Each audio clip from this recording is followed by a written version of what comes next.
The sole survivor was a 6-year-old girl who told her mom later that day that all of her friends were dead. Bro, I'm not gonna lie, bro. This video is giving me chills, bro. Yo, focus camera. Holy, bro. This is genuinely crazy. The other week, we ended up checking a video about the most notorious school crash outs of all time. But as a part 2, I then thought we should check out another video of some of the worst incidents of all time. So today, we're gonna be checking out the worst school in history. Before the video even starts, yes, rest in peace to all the victims who passed away, you know, throughout all these different incidents. And I feel very dearly for all the families involved in these very sensitive events. February 14th, 2018 in Parkland, Florida. At Marjorie Stoneman Douglas High School, a kid named Nicholas Cruz. This man is chopped. Gets out of an Uber about 20 minutes before the end of a school day. A monitor saw Cruz walking purposely toward Building 12. But the campus protocol was to not initiate a lockdown until someone saw a gun. Cruz entered. Wait, so how did they even know he was a threat and not just like a regular kid? Entered Building 12 at around 2:21 p.m. and quickly put together his gun at the bottom of the stairs. As he did, a student named Christopher McKenna actually caught him. Cruz told him, "You better get out of here, something bad is about to happen." Chris ran away and told the staff what he saw, but it was too late. Yo, I'm not gonna lie, bro. If this is me, I don't mean to sound like a superhero or nothing, bro. Maybe we can all agree, right? If we're that kid coming in, you gotta try to like smash his head into the wall or something, bro. Like right there, try to take him out. And if you die, I mean, at least you die a hero, bro. Cruz entered the first floor hallway and saw 3 students, Martin, Gina, and Luke. Oh my God. Oh my God. Cruz killed all 3 of them, then turned to close the windows of a classroom and then started firing inside, killing 6 more students and wounding 13 others. The gunfire. Oh my God, bro. You know life, scum of the earth. It just sucks that I even have to call you a human, bro. Like, you're not even the same species as the rest of us. Vibrations through the halls actually caused the fire alarm to go off, which caused even more confusion as there had already been a fire drill earlier that day. Even though Cruz was actively shooting, a code red was still not called because there was confusion on who had the authority to call one. Are we serious? Are we serious? After all these school drills where they get us to freaking duck, drop, and roll under the table and stuff when there's an earthquake, y'all still don't have it set right when there's an actual incident, an actual event of military level artillery? Stupidity. Cruz fired into the classroom of a Holocaust history class. Finally, one of the Wait, was that on purpose? Was he like anti-Semitic? Finally, one of the staff initiated the lockdown, but it was way too late. The shooting was over in about 6 minutes. Damn. Cruz fled the scene, blending in with the students leaving the building. He had walked about 2 miles, having stopped at a fast food restaurant and got a soda. Are you serious? Are you serious? This man killed multiple people, over 10, right? And he was able to walk away with the school students. I get that he looked like a kid, but how did he walk away with a freaking assault rifle machine? And then this dude had the nerve to enjoy a nice McDonald's Sprite afterwards, bro. That makes it so much worse. Cops were on high alert at the time, looking for anyone that fit his description. About an hour and a half after the shooting, they caught him in the neighborhood about 2 miles from his school. They shoot him? He was brought to the emergency room for labored breathing, but he was fine. He was then booked at Broward County Jail. He had killed 17 people that day and wounded another 17. Holy. 14 of the fatalities were inside the building and 3 died on the way to the hospital. Damn. One of the survivors was a kid named Anthony Borges, who was shot 5 times while barricading the door for 20 classmates, saving their lives. That man is a hero. Holy. Yo, I'm not gonna lie, if I'm that kid, I'm immediately putting Instagram many men on my story, bro. If you know, you know, bro. He survived that. He's him. He's him. And this whole thing gets darker because 2 of the survivors actually took their own life about a year after the shooting. Everyone involved had severe survivor's guilt and PTSD. Oh. Now let's talk about the shooter, Nicholas Cruz. Cruz was the kind of kid who made people uncomfortable. You know, the type that was quiet, a brooding loner who always seemed to be one bad day away from snapping. But yes, clearly, he's one of those kids, you know, you don't want him to piss off because you don't reach in that book bag. And even though there were many red flags, no one really saw what was coming. He was born on September 24th, 1998 in Margate, Florida. His biological mother, Brenda Woodard, had a history of criminal activity and substance abuse. In fact, she was in jail when she gave birth to Nicholas. Oh, damn. But wait, it doesn't stop there. Nicholas was adopted as an infant by Roger and Linda Cruz, a couple who desperately wanted children but couldn't have it on their own. They had also adopted his younger brother, Zachary. So what went wrong? So they adopted the wrong child, bro. Out of all the children that could have adopted, you adopt that scum. Brief intermission. If you're enjoying the video so far, please make sure you subscribe to the channel. We're on the road to 50,000 subscribers. Thank you very much. Well, for starters, Nicholas wasn't your average kid. From a young age, he struggled with behavioral problems, tantrums, aggression, and had difficulty relating to other children. Why? These were just the beginning of the list. Linda Cruz, his adoptive mother, sought help, enrolling him in therapy, trying different medications, but nothing seemed to work. The boy was troubled, and as he got older, his problems got only worse. By the time he reached middle school, Nicholas was already known by school officials and law enforcement. He was suspended multiple times for violent behavior. As a middle schooler, he was known by the law enforcement. That is like supreme levels of menacery. I don't know. If the freaking law enforcement knows your name by the time you're 12 years old, you are on the path to terrible life, including threatening other students. Despite these warning signs, he was shuffled from school to school, each time with the hope that a change of environment would help. Nicholas became increasingly isolated. He was also known to post disturbing images online. Pictures of dead animals. This picture right here is enough, man. This is enough. Lock him up. Make America great again. Hashtag MAGA. Just got back from killing the frogs that killed my dogs. Weapons, and alarming messages about his desire to hurt people. Yeah. By the time he was a teenager, Nicholas was a ticking time bomb, and everyone around him knew it. Cruz's adoptive father, Roger, passed away in 2004. And while Linda did her best, she couldn't control Nicholas's behavior. Things got worse when she passed away in November 2017, just 3 months before the shooting. With both of his adoptive parents gone, Nicholas went and moved in with the family of a friend. They tried to help him, but by then it was already too late. By the time he was just 19 years old, Nicholas Cruz was a young man filled with rage, resentment, and a desire for revenge against a world he believed had wronged him. He had been And despite all that, right, he decided to take it out on other kids the same age or younger than him. Like, what? Like, I don't get it. But why do people always target schools? I don't understand. He had been expelled from Marjorie Stoneman Douglas High School, and in his mind, the school and its students were to blame for all of his problems. The students? What did the students do? He fantasized about shooting up the school. And unlike most people who have had dark thoughts, he didn't just think about it, he planned it. Yeah. Actually, here's a video of him talking about the shooting before it happened. Hello.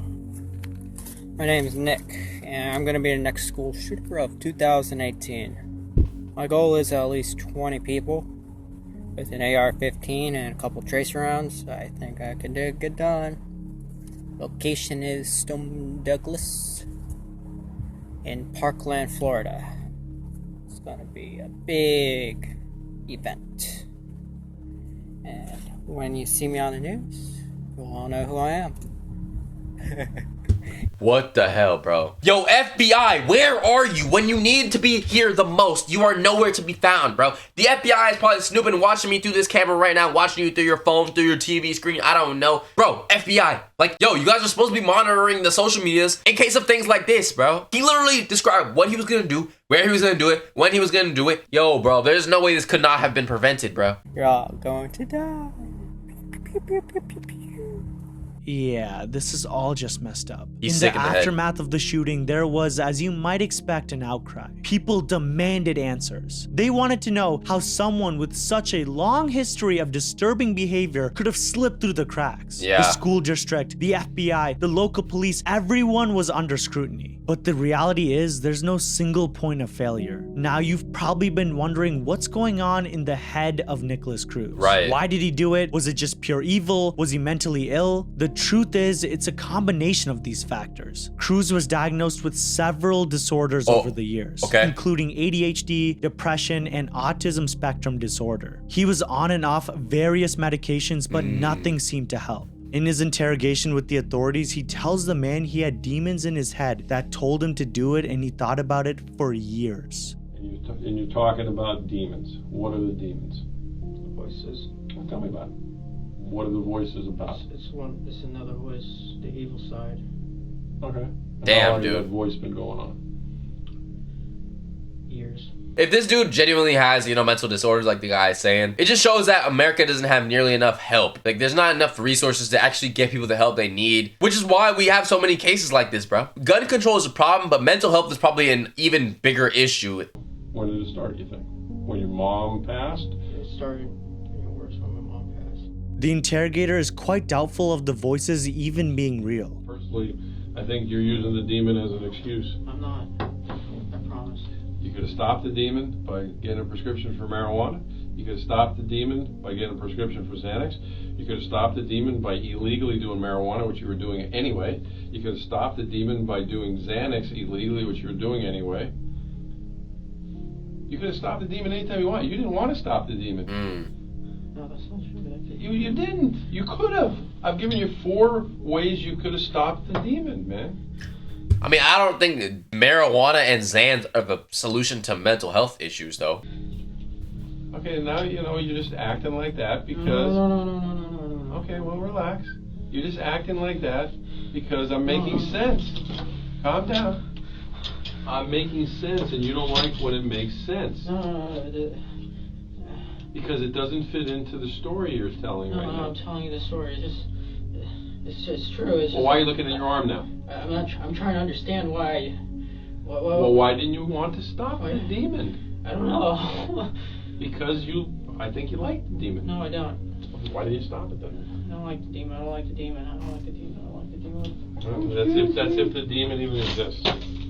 Cruz, unlike many of the other shooters, did not unalive himself. He Yeah. was given a life sentence without the chance of parole. In Good. 2022, he was given another trial to determine if he would receive the death penalty. It was decided he was eligible, but it has not yet been determined if he was going to be killed or not. How do you guys feel about people who have like clear mental disorders, did something like this? Like, do you guys feel like they should still get that same punishment that somebody else who diagnosed to be normal in the head? Or do you think their punishment should be lesser or different? Is going to be killed or not. The Sandy Hook Elementary Massacre. It's December 14th, 2012 in Newtown, Connecticut. Things are quiet and peaceful when suddenly inside a home, one of the worst days in American history has just begun. What? Adam Lanza, a 20-year-old Yo, this dude looks crazy. Adam Lanza, a 20-year-old, just killed his own mother Nancy with 4 shots to her head. But anyways, Lanza was only beginning. What he set out to do was one of the worst acts of violence in the history of the world. Adam drove his mother's car, a black Honda, to Sandy Hook Elementary School, armed with an AR-15, a Glock 10mm, basically just a lot of guns. In elementary school at that, bro. Like, bro. Along with hundreds of rounds of ammunition. Just remember that this was an elementary school. A lot of these kids were using crayons to do their homework. Just disgusting. Yeah. At 9:35 a.m., Lanza approached the school entrance.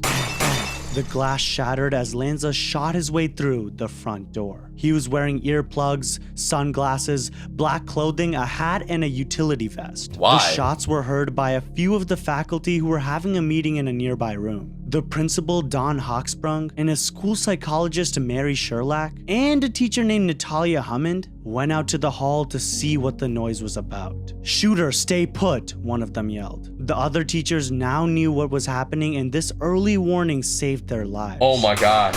Lanza killed both Principal Hawksprung and Sherlack right there. He then shot Miss Hammond twice, once in the leg and the other in her side as well, but she actually survived. Thank God. And she crawled into a classroom and used her body to keep the door shut. A 9-year-old boy in the building heard the shooter say, "Put your hands up," along with people begging him not to shoot. This is too horrible to even imagine. After killing the principal and the psychologist, Lanza entered the main office, but thank God didn't see anyone there. Bro, I'm not gonna lie, bro. This video is giving me chills, bro. Yo, focus camera. Holy, bro. This is genuinely crazy. Nurse Sally Cox was hiding under a desk and reported seeing his boots only a few meters away. Yeah, a few meters away.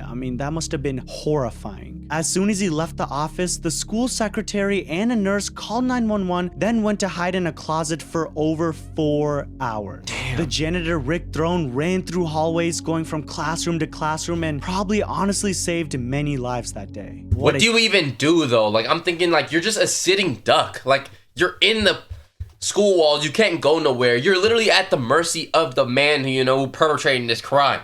And then, like, how do you calm the kids down as the teacher and stuff? Be like, yo, everything's gonna be okay. Knowing damn well you don't even know if it's gonna be okay, bro. Like, you wanna go home to your wife, your kids, or your husband, whatever the heck you have, and you gotta give confidence to the kids that think it's gonna be fine, knowing damn well you're broken inside too. Hero, man. This next part is really horrifying. Lanza approached the classrooms. First was room 8, a first grade classroom where Lauren Rousseau, a substitute teacher, tried protecting her first grade students when Lanza entered the room. Lanza shot and killed the teacher, and not only that, 14 students, all between the ages of 6 and 7 years old. Yo, rest in peace, bro. The sole survivor was a 6-year-old girl who told her mom later that day that all of her friends were dead. The next room was room 10. Lanza. Wow, bro. A 6-year-old. Let that sink in. A 6-year-old calls her mom and says, yo, mom, I'm scared. All my friends are dead. She not joking. She not trolling. It's not no like song lyric or nothing like that, bro. Actually, this is actually insane, bro. Went in, and from there were conflicting reports about what happened. But the main story was that a first grade boy named Jesse Lewis saw Lanza enter the room and shouted for his classmates to run before Lanza took a shot at him. 6 children escaped when Lanza started shooting. Some reports said that they were able to run while he was reloading his gun. The 6 that got out went to a nearby home with the school bus driver for safety. The survivors of this horrible, horrible event were forever scarred, and their stories are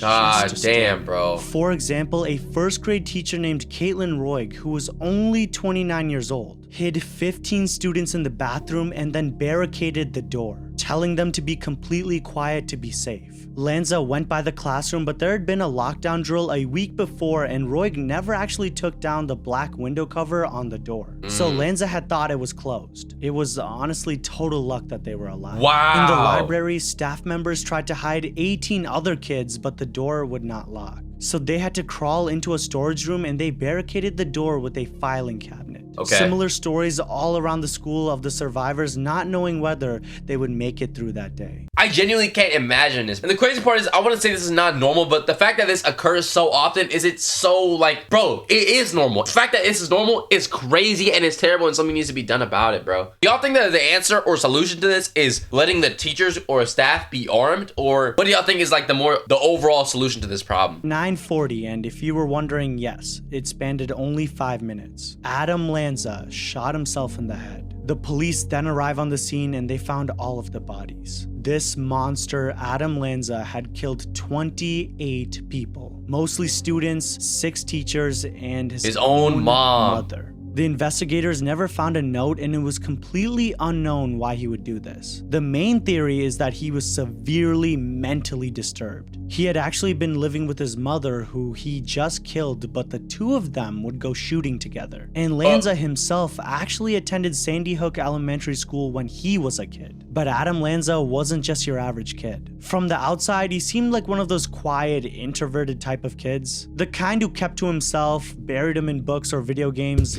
We're beginning to see a pattern here. Am I wrong? Like, we're seeing, a lot of people who loners. They don't really go outside that much. They don't have friends like that. They just sit in class. They're quiet as hell. I'm not gonna lie, as a teacher, the minute I see a kid who's like abnormally quiet, I'm gonna go up to him and try to like, comfort the kid, tell him everything's gonna be all right. Who knows what can happen, bro? Avoiding social interaction, like most introverts. Adam had a pretty typical suburban life, at least. That's what it looked like from the outside. Okay. Adam was diagnosed with sensory processing disorder as a child. And at this point, you're probably wondering what that means. Yeah. Basically, he had trouble processing sensory information like sound, touch, or even light. The world was too loud, too bright, and too much for him. And too bright, too loud, and too much for him. So he decides to take people out of the world. Like, obviously, taking yourself out is never, the answer for any problems, obviously. But the more logical thing to do would be to do that than to do this. Now, if you feel like everything is too loud, too bright, or too whatever for you and the world sucks, if you're watching this video, go to therapy. Please go to therapy, bro. Do not take anyone's life, and do not take yours either. To make matters worse, Adam also had Asperger's syndrome, a condition on the autism spectrum. As Adam grew older, his behavior became more and more strange and more troubling. He became obsessed with mass shootings, particularly the Columbine High School massacre. Yeah, he was fixated on one of the most infamous school shootings in American history.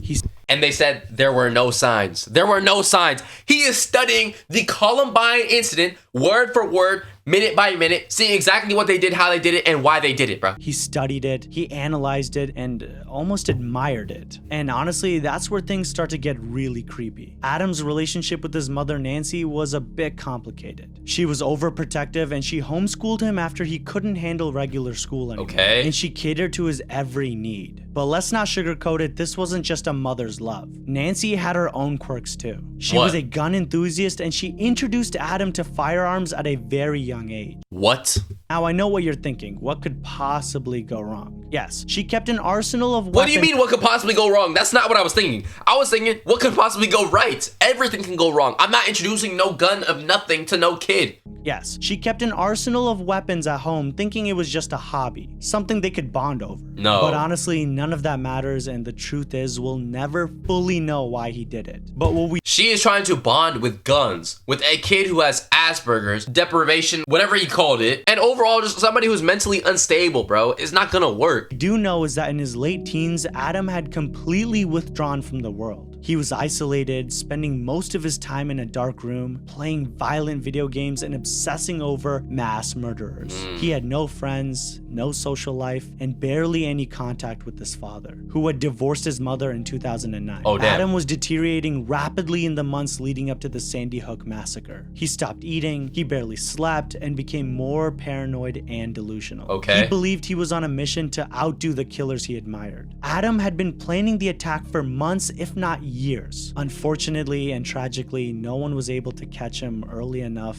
to save the lives of everyone at Sandy Hook. Damn, the bro. Dunblane massacre. March 13th, 1996 started like any other day in the small town of Dunblane, Scotland. A quaint, peaceful place where everyone knew each other. Dunblane was the kind of town that nothing bad ever seemed to happen. But yes, this was all about to change in the most horrifying way possible. Okay. Quick side note, the man who had brought the most unimaginable tragedy to this quiet town was named Thomas Hamilton. Born on May 10th, 1952, Hamilton had a troubled and isolated life. He was raised by his grandmother after his mother abandoned him at a young age. Oh, Didn't damn. exactly set him up for success. Yeah. Over the years, he grew increasingly bitter and paranoid. He was feeling that the world was against him. His issues with the local community and authorities got worse and worse, and he became obsessed with the idea of revenge. He even wrote letters. Never the answer, bro. Revenge, revenge, revenge, bro. And the thing is, when people try to take revenge, I'm noticing they're not even taking revenge on the right people. It doesn't even make any sense to take revenge on the people they're taking it out on.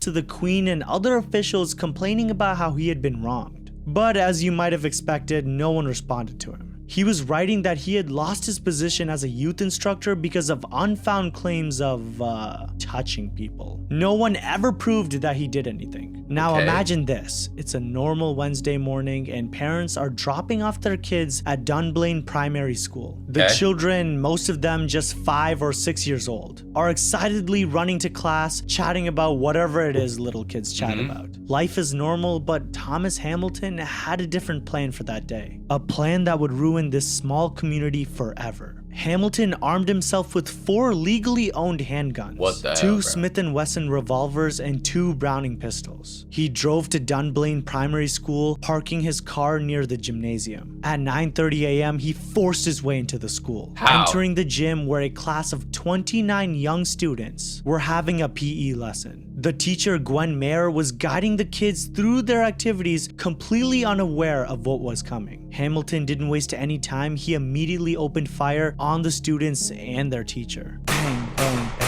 He shot the teacher first, then focused on the students, shooting as many as he could multiple times. Bro, holy, bro. Ruthless, merciless, like, who was he mad at? He was mad at the damn Queen of England or something? He was mad at, like, the government or something, right? Like, he wasn't even mad at the school. Why are you taking this out on the school? The scene was chaotic and terrifying, students screaming and tried to run, but there was nowhere to go. In just a few minutes, 16 children, aged between 5 and 6 years old, and their teacher were dead. Many more were injured, left to suffer from physical and emotional scars that would never heal. Okay, tell us how he got killed, bro. Tell us how they slimed him out right after and then, like, you know, did him the worst way. Please, please. Gymnasium, which was a place of laughter and learning and playing, was turned into a scene of unimaginable death. The entire event only lasted a few minutes. Hamilton then turned one of his guns on himself, deciding to, unalive himself. Every time, bro. These people are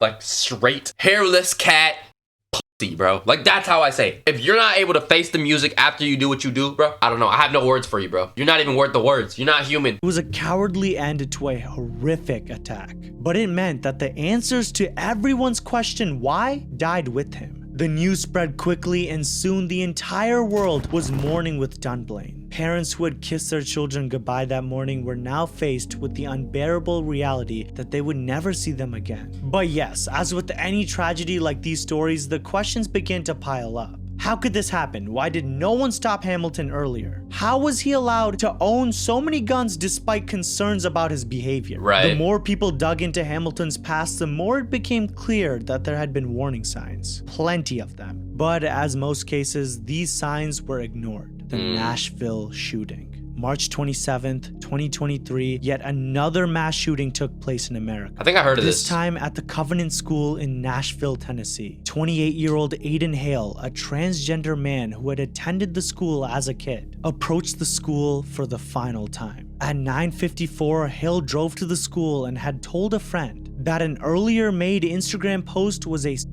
note. The friend tried to call the crisis hotline, but it was too late. Hale was about to attack the students around the same ages as Sandy Hook, 8 and 9 years old. 10:11 a.m., Hale, armed with a rifle, a carbine, and a pistol, shot through a set of glass doors and entered the building. Bro. Why is it elementary elementary, bro? I mean, these people are clearly mentally disoriented, so I can't even logically question them at all. Custodians saw him enter and Hale shot him multiple times. Bang, bang. The smoke from the gunfire triggered the fire alarm, and several staff members heard the shots and knew there was an active shooter. Hale went up to the second story and ran into several students and faculty.